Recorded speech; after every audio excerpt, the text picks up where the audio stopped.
ये कथा उस नारी की है जिसने अपने पतिव्रत धर्म से मृत्यु जैसे महाशक्तिशाली तत्व को भी पराजित कर दिया। ये कथा उस देवी की है जिसके चरणों की धूल से धर्म के सिंहासन की रक्षा होती है। ये कथा केवल किसी स्त्री की नहीं, ये सत्य, श्रद्धा, सेवा, संकल्प और नाम की शक्ति की अमर गाथा है। जब सती सावित्री के जीवन की बात होती है तो केवल एक नारी नहीं, एक युग खड़ा हो जाता है, एक जीवन दर्शन प्रकट हो जाता है जहां प्रेम, तप, भक्ति और नाम एक साथ चलते हैं। ये कथा उस समय की है जब राजा अशुपति, जो महाधर्मात्मा और सत्यपरायण शासक थे, उनकी पत्नी रानी मालविका अत्यंत सुंदर, विदुषी और धार्मिक प्रवृत्ति की थीं, परंतु उनके जीवन में एक ही अभाव था, संतान का। वर्षों तक उन्होंने यज्ञ किए, व्रत किए, तप किया, भगवान विष्णु, शिव, सूर्य और अंत में गायत्री माता की घोर उपासना की। तभी एक दिव्य दिन उन्होंने देवी गायत्री को साक्षात प्रकट होते देखा, जिन्होंने आशीर्वाद दिया कि तुम्हारे घर एक दिव्य कन्या जन्म लेगी जो स्वयं सत्य की साक्षात मूर्ति होगी। और समय के गर्भ से जन्म हुआ एक कन्या का, जिसने जन्म लेते ही ऐसे नेत्रों से देखा जैसे दीपक में ज्वाला उठती है, उसका नाम रखा गया सावित्री। वह बचपन से ही विलक्षण थी, उसके चलने से जैसे धरती पर संगीत बज उठता था, उसकी मुस्कान में वात्सल्य छलकता था और उसकी आंखों में अड़ोल भक्ति की झलक थी।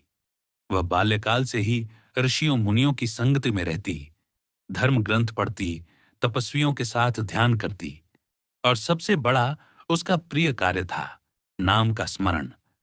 वह घंटों बैठकर एक ही शब्द जपा करती। उसके जप जप से वातावरण में शांति और ऊर्जा का संचार होता। जब वह युवावस्था में पहुंची तो उसकी तेजस्विता और संकल्प देखकर राजा ने कहा, हे पुत्री, अब समय है कि मैं तेरे लिए योग्य वर ढूंढूं। परंतु सावित्री ने सिर झुकाकर कहा, हे पिताश्री, मैंने अपने मन, बुद्धि और आत्मा से एक ही निर्णय किया है कि जीवन साथी का चयन मैं अपने अंतर के प्रकाश से करूंगी। राजा ने अनुमति दी और सावित्री एक दिन एक यात्रा पर निकली। वह नदियों, पर्वतों और वनों के बीच से होकर गुजरी। तभी उसने एक युवक को देखा जो अपने अंधे माता पिता के लिए जल भरकर लाता था, लकड़ियां काटता था, स्वयं कंद मूल खाकर शेष उन्हें देता था। वह युवक शांत, विनम्र और अत्यंत सुंदर था। उसकी देह पर तपस्या की छाया थी और आंखों में समर्पण की गहराई। उसका नाम था सत्यवान। सावित्री ने उसी क्षण उसे अपने हृदय में स्वीकार कर लिया, जैसे किसी ऋषि ने सत्य का वर्ण किया हो। जब वह लौटकर अपने पिता को बताने लगी तो नारद मुनि प्रकट हुए। उन्होंने कहा, हे राजन, सत्यवान गुण, धर्म, सेवा, तप और श्रद्धा का प्रतीक है, परंतु एक भविष्य है जो दुखद है। वह केवल 1 वर्ष जीवित रहेगा। ये सुनकर राजा विचलित हो गए।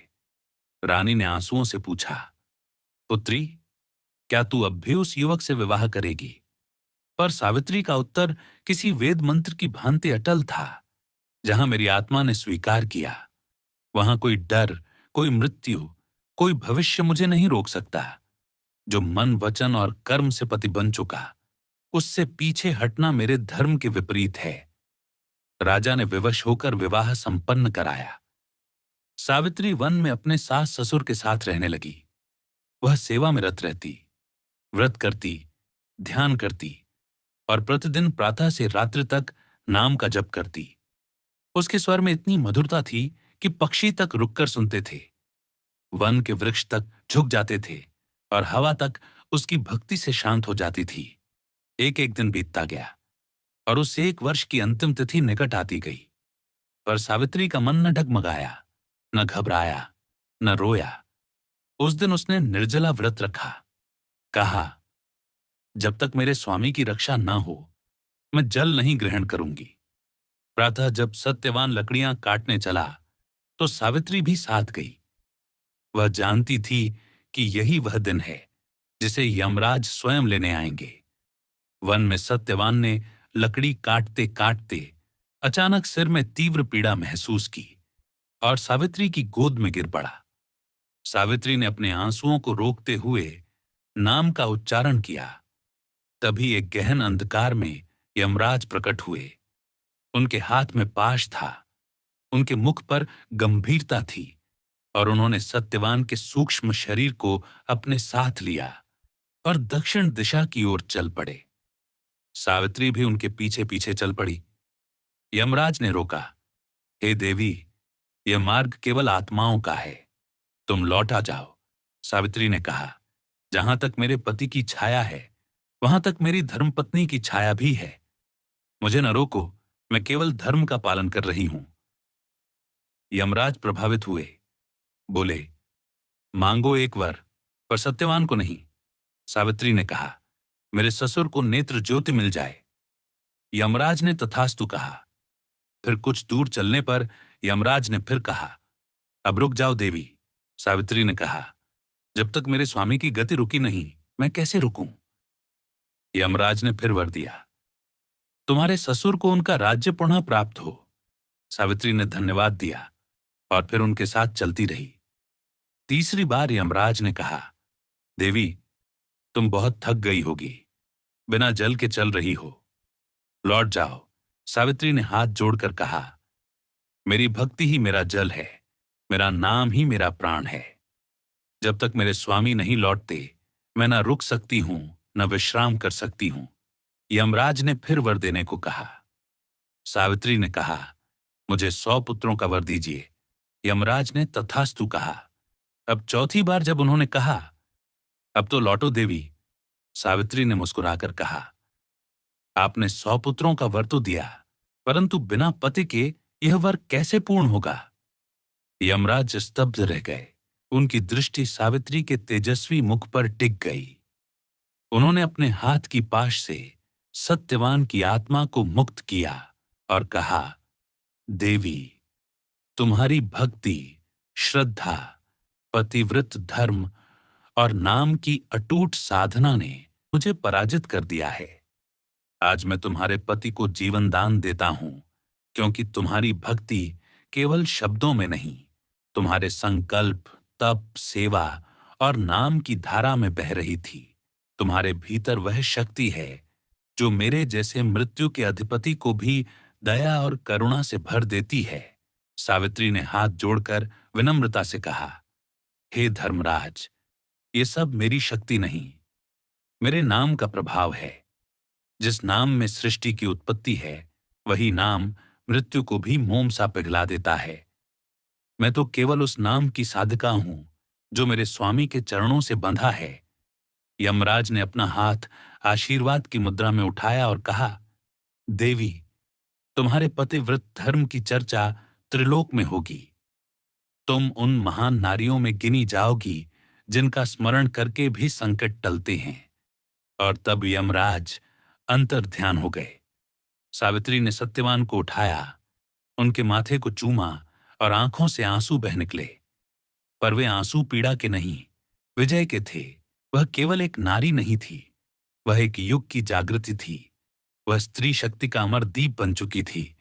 जब वह सत्यवान के साथ लौटकर अपने आश्रम पहुंची तो उसके सास ससुर जैसे चमत्कार देखकर अभिभूत हो गए।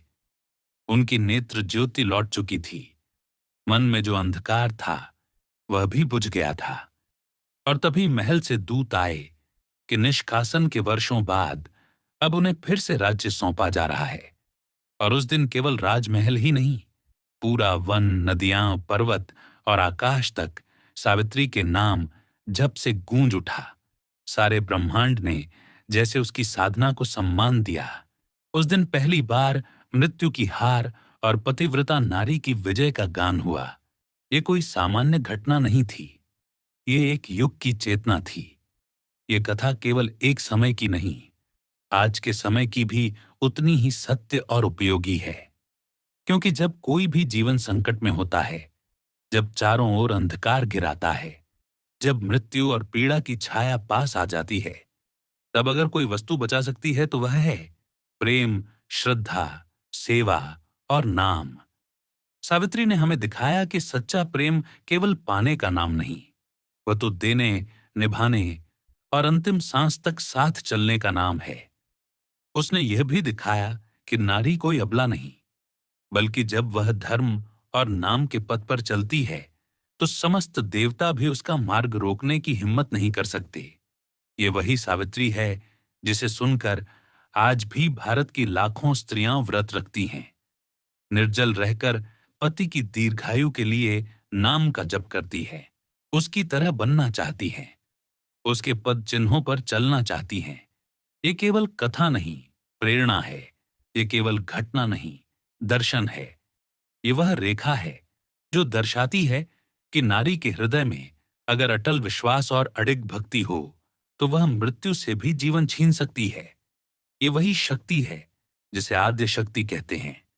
ये वही शक्ति है जो मां दुर्गा, मां पार्वती, मां सीता और मां सावित्री में प्रकट होती है, और वह शक्ति नाम की धारा से सिंचित होती है। इसलिए हे साधकों, हे श्रद्धालुओं, जब भी जीवन में निराशा आए, जब भी लगे कि सब कुछ समाप्त हो गया, जब कोई रास्ता न बचे, तो सावित्री को स्मरण करो, उसके जैसे नाम का जप करो, उसका उदाहरण लो, क्योंकि सावित्री की कथा कालातीत है। उसका तेज आज भी अमिट है, उसकी भक्ति आज भी प्रज्वलित है, और उसका प्रेम आज भी दिव्य है। जब तक यह सृष्टि है, जब तक नाम का कंपन ब्रह्मांड में है, तब तक सावित्री का यश, उसकी कथा, उसकी साधना और उसका विजय मंत्र जीवित रहेगा। नाम, नाम, नाम, वही नाम जो मृत्यु को रोक देता है, वही नाम जो जीवन को पुनः लौटा देता है, वही नाम जो अंधकार को काटकर प्रकाश की राह दिखाता है। इसलिए आओ, हम भी इस कथा से प्रेरणा लें, हम भी इस युग की सावित्री बने, हम भी हर संकट का सामना नाम की शक्ति से करें और इस जीवन को सत्य, धर्म, सेवा और प्रेम से महकाते चलें। यही सती सावित्री की अमर गाथा का सच्चा संदेश है।